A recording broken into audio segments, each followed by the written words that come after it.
You might have created multiple accounts on different websites, and every time you create an account, you have to enter a password, and the website shows you whether your password is strong or weak. Let's understand how actually the strength of the password is checked. So here you can see I've written the code for how you can check the password using HTML, CSS, and JavaScript. So basically here I've added a header which says check your password strength. Alright, and it's there in the div tag where I'm taking an input tag where I'll be actually entering my password, which will be checked.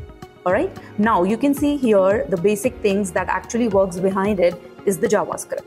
So what you have to do is whatever password you are entering or the user is entering, the JavaScript gets that by using getElementById.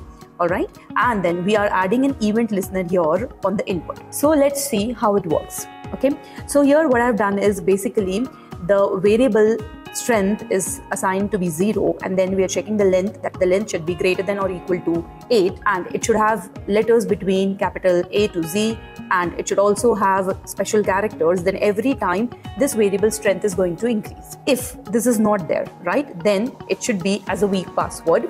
All right, or if the strength is 2 or 3, all right, that is something that is missing, then it gives you as a medium strength. All right, now let's see how that works. I'll just run the code and show you the output.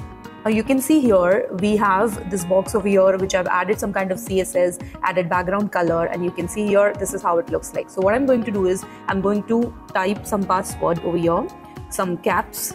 You can see as soon as I've written one character, it shows me weak password because the length is less than 8. Now let's add some characters, some numbers, and some alphanumeric characters, and you can see the strength of the password changes to strong password. So this is how any website checks the password that you're entering. So follow us for more JavaScript and WebD tricks.